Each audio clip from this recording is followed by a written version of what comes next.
I don't think you're ready for this one, guys. I don't know you're prepared to hear what you're gonna hear today. I'm being a little melodramatic. If you're on the corner of the internet that loves to make iced beverages, then you know that this corner of TikTok has an it girl of beverage containers. That it girl is the weck jar. What I did, yes, I had to have that. Everyone's saying like, oh, just use your other jars. No, I had FOMO. We had to get the weck jars. After Mr. Mason himself cut me, I caved in and I bought weck jars. These cups are weck 19.6 ounce jars. Got mine off of Amazon, a set of 6. The price a little bit steep. Somehow the chubbiness makes the matcha taste a lot better. So don't ask me how, it does. Trust me, you need to get your hands on these. Yes, TikTok is obsessed with a literal glass jar.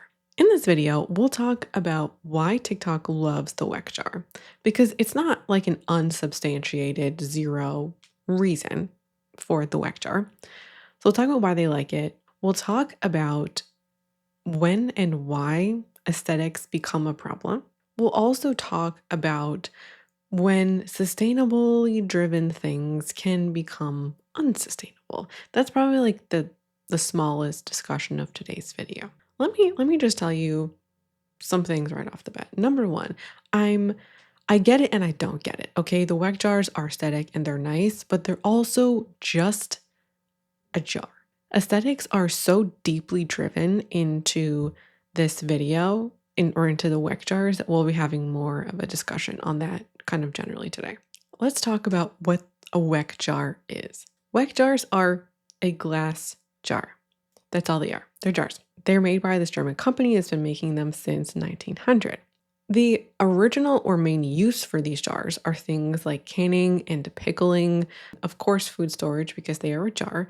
Also for like sourdough starters, I hear people say about. What made these jars unique for their time and arguably to the market still today is that these jars are nearly 100% glass. So the lid is glass and you would place it on top. You'll see, like I'll show you some examples of people using these jars.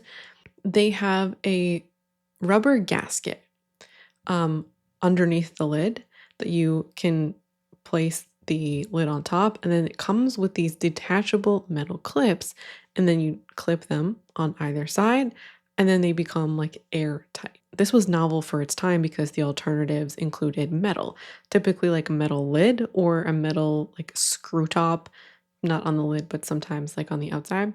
And this, the company said, could lead the item to having like a metallic taste in it, but also these things can rust.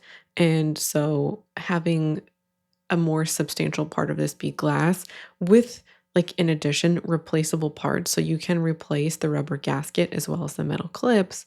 You can own these things for a long time. And then the seal is airtight, which arguably not all twist top ones are. Is this an effective container? Yes, 100%.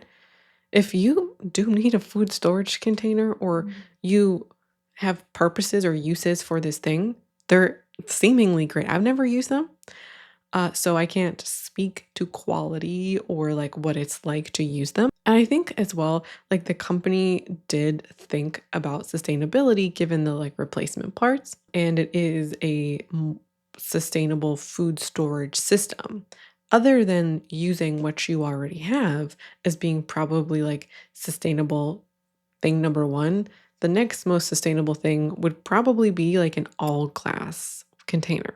The iced coffee people like them because of their size and their shape, as well as their aesthetic.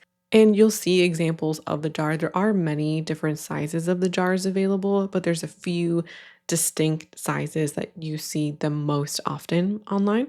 Sorry, I'm just looking at my notes here because they have they have so many sizes. I believe the most popular is the 742. Is a 580 ml jar. They have smaller ones. I'll show you different sizes on the screen. And so on the weck website, there's a couple of different ones. I think there's like the 760 and the 900 are popular.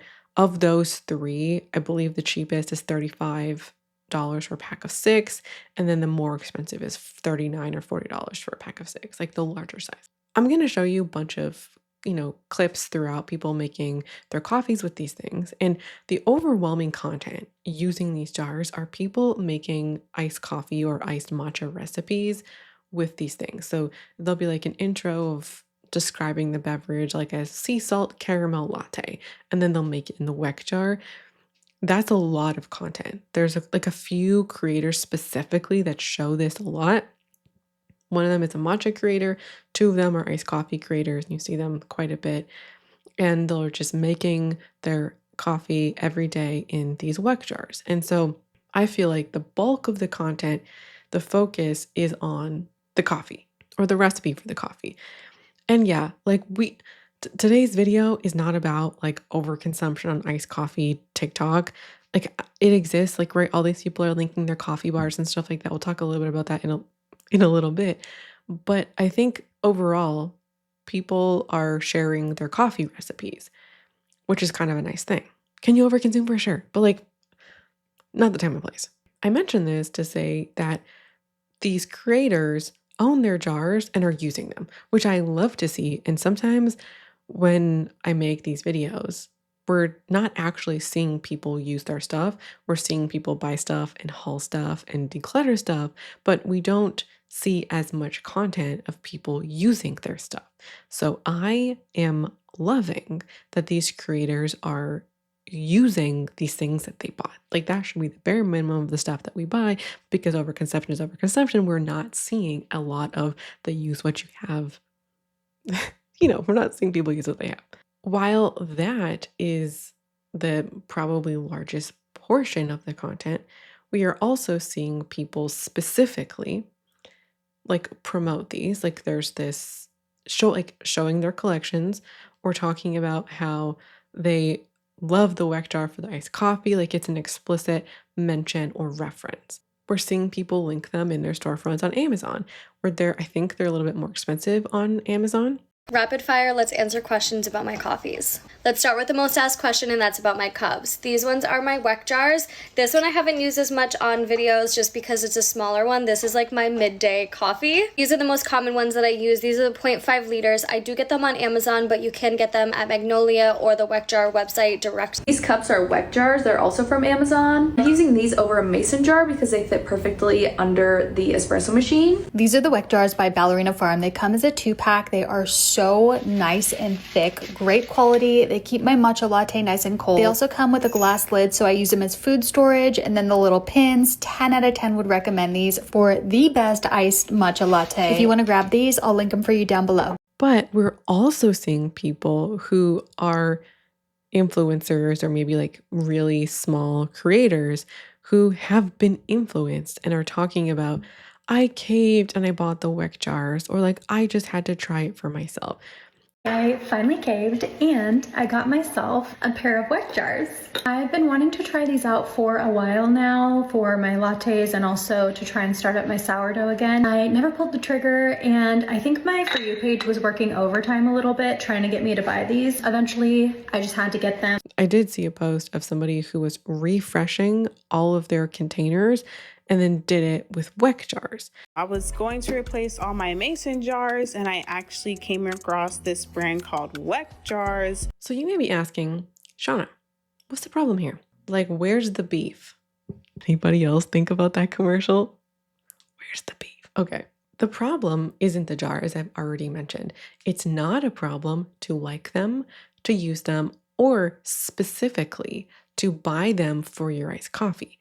That's not a problem. The problem is what happens when products become hyper visible, because the desire for these jars is coming from the jar's hyper visibility and being seen seemingly everywhere. People are seeing it again and again. When we see something repeatedly, it can gain some perceived value. And it's not because we need it, but it's because we've been trained or conditioned, or we've conditioned ourselves or trained ourselves, however exactly you want to say it. We've been trained to respond to repetition with desire and respond to desire by shopping. You see something enough times and suddenly you covet it and you want it. And quite often, that alone is enough to get people to buy something. Wanting it, desiring it, coveting it means buy it. We can come to think that seeing something enough means it's the best version of a thing, when really it's just the most visible version of that thing. The weck jar is such a great example of this because it is essentially an aestheticization of an everyday object, a literal glass jar that has only minor differences to your salsa jar. And it's especially true because people are not drinking their iced coffees with the lid on top, they're drinking it without the lid. Everyday objects have been aestheticized. In this case, we have jars, but there's tumblers, planters, soap dispensers. We turn them into trends. Objects that were once neutral or purely functional are now symbols of taste, status, or belonging. This happens all the time. All the time. People are coveting the jar not because the jar is an exceptional piece of innovation. It's a jar. There is, even when innovation exists, there's only so much you can do with the jar. And so people aren't coveting it because it's doing something cool or revolutionary. And it's also like, as an object, it's a storage container. The absurdity of this to me, and the frustrating part of this, that really frustrates me, it's that we've come to such a place where we've aestheticized glass jars, and that is seemingly normal. Coveting literal storage containers is normal. We've aestheticized something as basic as a jar, and now it's a must-have. It's a coffee must-have. And because it's trending, people aren't just buying one or two, they're buying the 6-pack. They're not assessing their needs. They're not saying, okay, let me think about what I have. Do I have something I could use already? Like, if you have a jar, you have something that does an equivalency of this. And you also arguably don't need a jar if you have other vessels to drink your iced coffee in. People aren't thinking about what they have or doing much assessment about the thing, if they need a budget, any of that. They want it because it's cute, they're seeing it everywhere, it's aesthetic, then they buy it. And it's the behavior. People are building whole sets and collections of this that are, in a few years' time, if we even get that far, they're going to be discarded because it was never about the jar. It was never about a need or utility value of the jar in their life. It's people who have developed consuming habit to such a degree that it moves on and latches on to a myriad of things. We'll talk more about that later. And I think for me personally, like, there are certain things where I can go, oh yeah, that makes sense because of whatever reason, even if I think people have gone too far. The Stanley culture is one of those examples where the culture has gone a little far, where people have rooms and cupboards full of Stanleys. People are fist fighting each other over Stanleys. It is a cup to drink water in.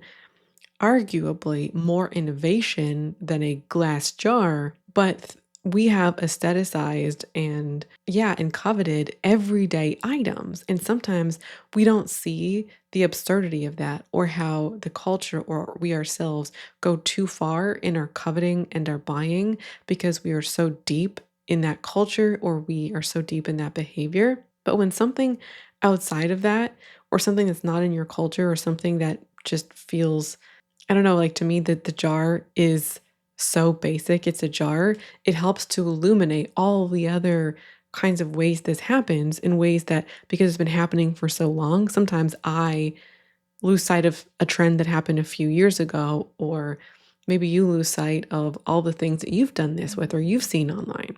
And if the iced coffee people or the matcha people were making their coffee in a $3 IKEA mug or a $70 crate and barrel vessel, and they linked them and they showed them all the time, this exact behavior would be happening around that thing. And all I can think about when I saw these was, like, what happened to the mason jar? This is that, y'all. It's still a glass jar. You can put your coffee in just about anything, and it doesn't have to be a weck jar.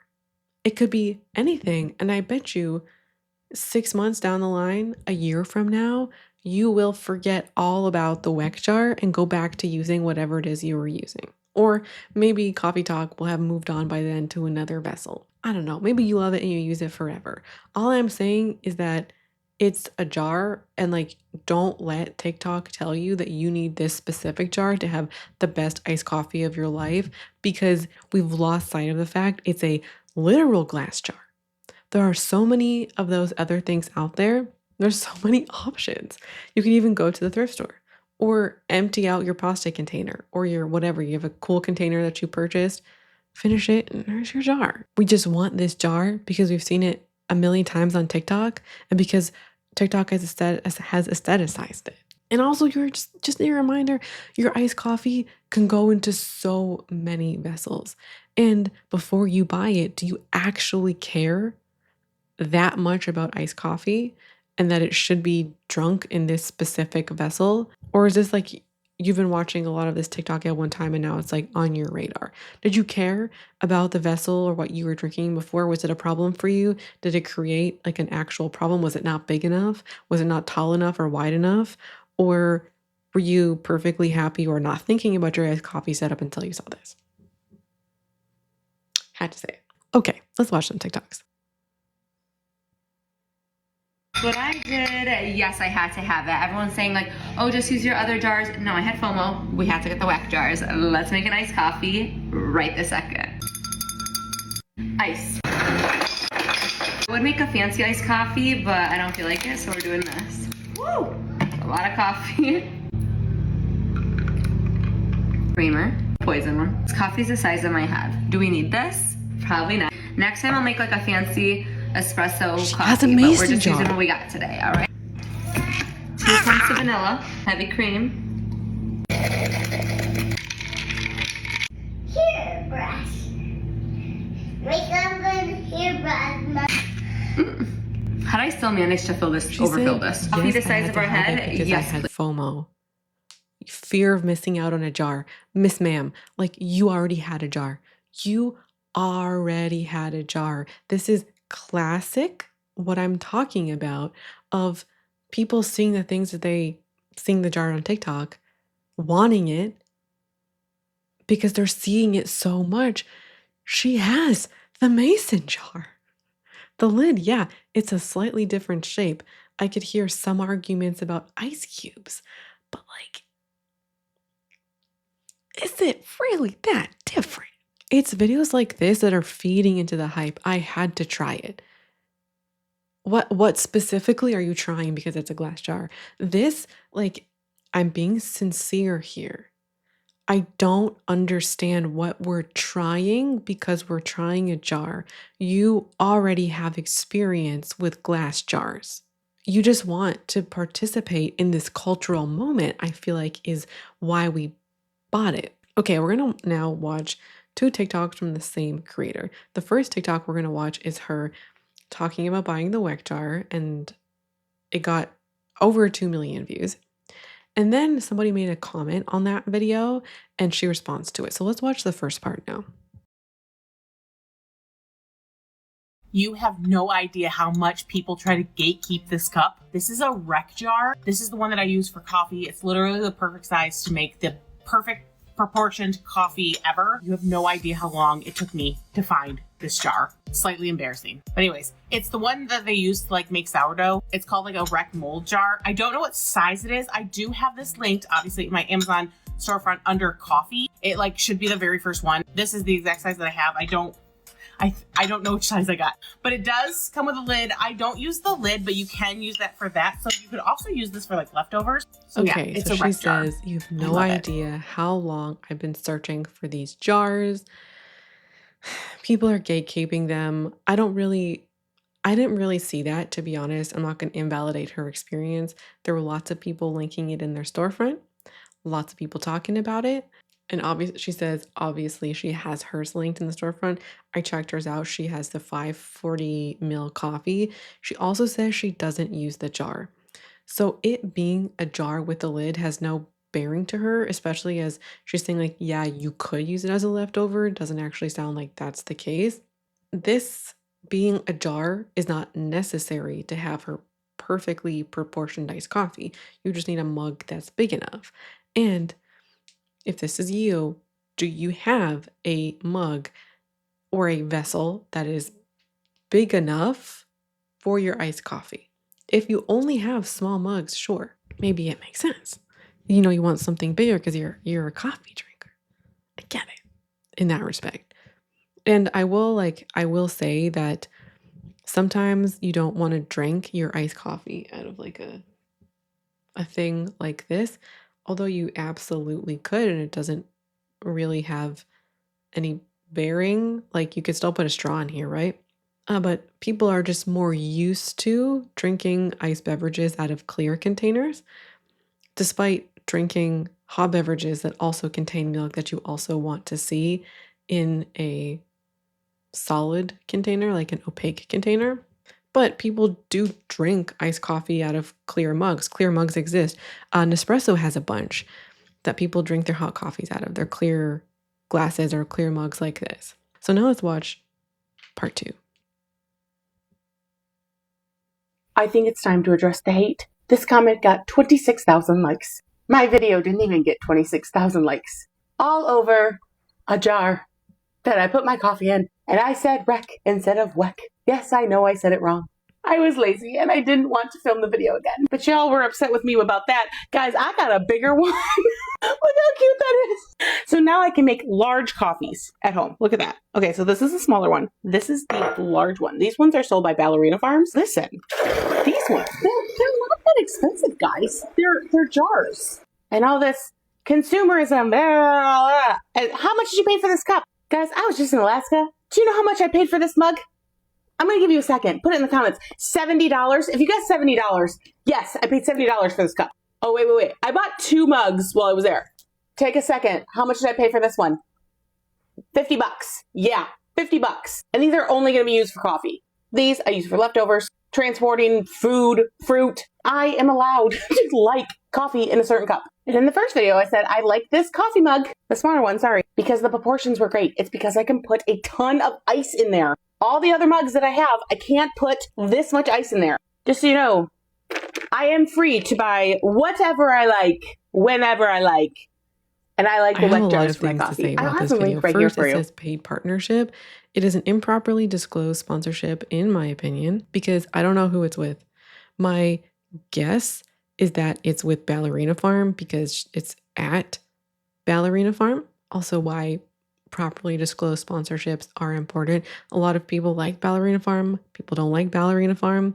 You also don't need to buy the weck jars from there. You could buy them directly from the weck website if you want the jars. Like they have a Canadian website, they have an American website. Also, keep in mind that this is a paid partnership. So in this video, to describe it, the previous video, she was just standing and holding a jar. In this video, the comment she's responding to is, "It's just a jar. Capitalism has its claws in you deep." And then her caption says, "Buy whatever makes you happy. Love you all."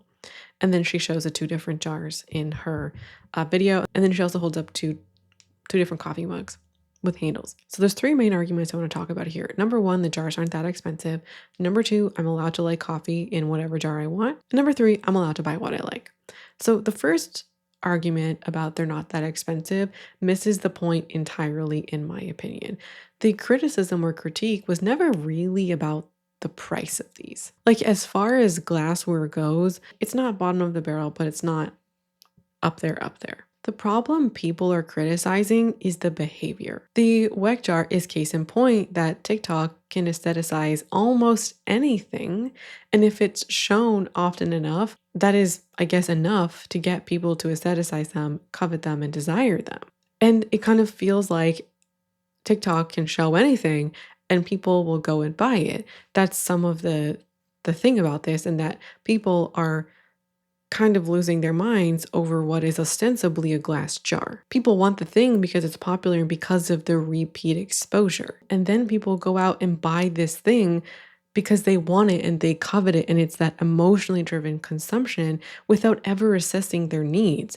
And then you do this with the weck jars, and then you do this with your Stanley, then you do it with your Owala, and then you do it with your Hydro Jug, and then you do it with your Labubu, and you do it with the TJ Maxx beaded bags, then you do it with the Rhode lipsticks, and then the Rhode lip glosses, and then the lip gloss holders. We have trained in ourselves and normalized a behavior. Coveting something and desiring something can feel so strongly it's like a need.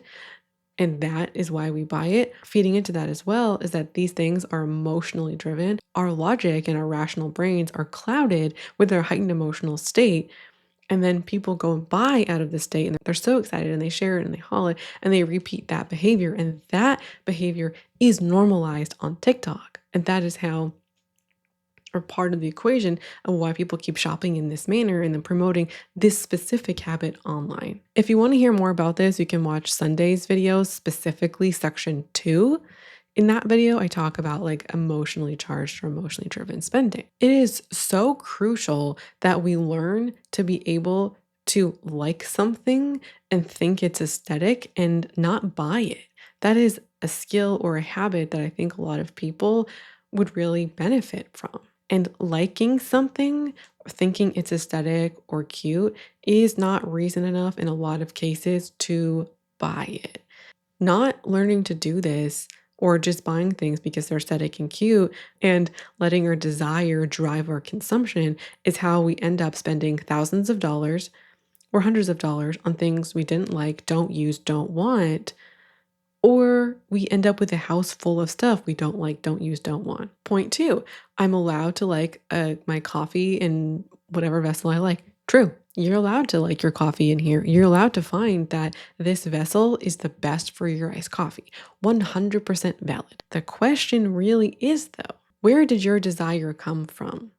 Were you problem solving? The jars that I currently have or the mugs, whatever vessel I have, doesn't hold enough iced coffee, doesn't hold enough ice. Let me look for something. Or did you see this on TikTok and desire it? For perhaps the millionth time, the problem isn't that she or anybody bought the weck jar. It is the behavior and the repeated buying in this specific manner. Number 3, I'm allowed to like what I like. Also, yes, there are other TikToks I saw specifically with the weck jars is that they're like bringing me joy, and people will say that like buying these things or this specific thing brings me joy. I would hope that the stuff you buy is things that you enjoy or like you enjoy using them. But this can also be a cop-out. By that, I mean it can be a rationalization.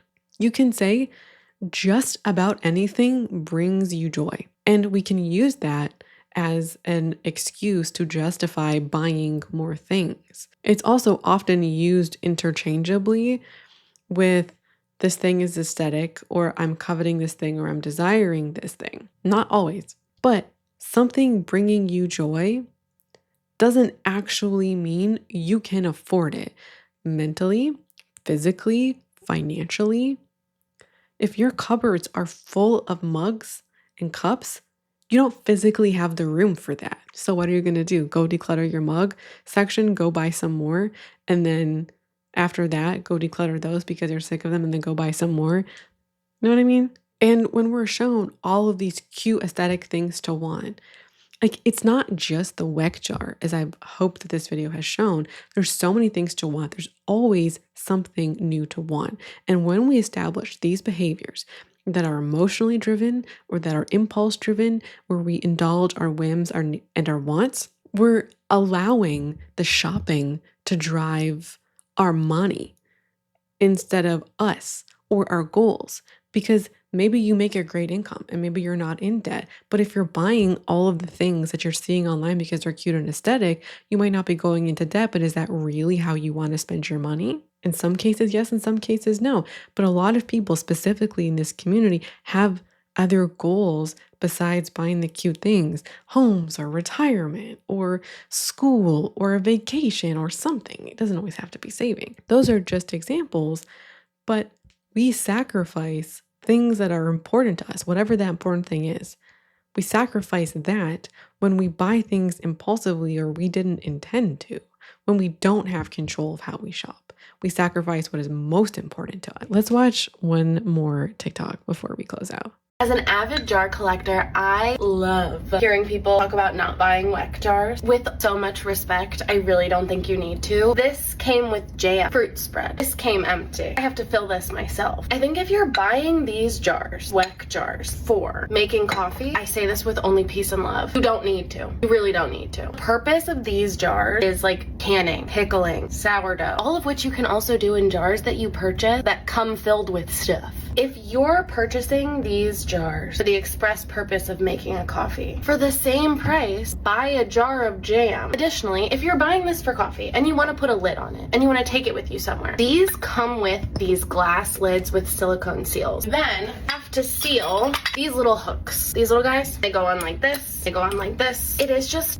not an as seen on TV infomercial. This is actually not very easy. Not as easy as it is to just...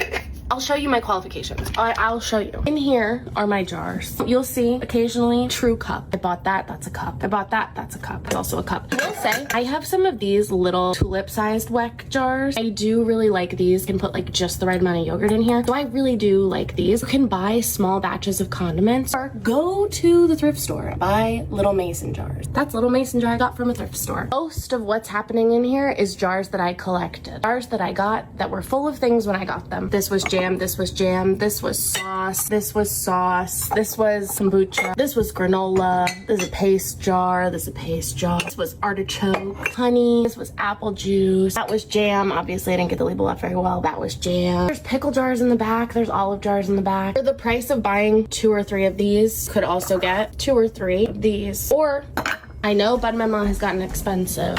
Go to Home Goods, scour the Home Goods aisle. $5. That's a nice jar. Grey Poupon, when I finish this, that'll be a jar. This is Smuckers. Smuckers. Cute lid, glass jar. This will be a jar in my cabinet when they're done. I'm gonna make some vinaigrette out of these. I definitely got these at Home Goods too. Perfect example, adorable jar. Gonna be good for coffee. These Rayo's soup jars are perfect for coffee to take in the car. They fit perfectly in a cup holder. This, an incredible jar, $4. Big enough for a double shot with ice. Artichokes, I have 2 of these. This one lives in here full of cashews. That's its only purpose. I would say 9 out of 10 coffees I drink from jam jars or pickle jars, olive jars. The other one, a weck jar. Very often in just a regular cup. Moral of the story is, it's fun, it's nice. This is more fun. And the jam tasted better. Don't feel like you need to buy these when these come for free with the jam you buy inside. So this TikToker, she gives you alternatives that you could use besides the weck jar, and also talks just from her own experience as someone who owns the weck jars and other jars. And the point of sharing this TikTok is not to say like weck jars suck, but there are other options. And did you consider them before you just bought the thing you thought was cute on TikTok? A lot of these TikTokers, the way that they bought the item and the shopping that they, or the way that they shop, negates some of the sustainability baked into some of the products that they buy. Your Stanley Cup is supposed to last you years, not 6 months or like even 2 years.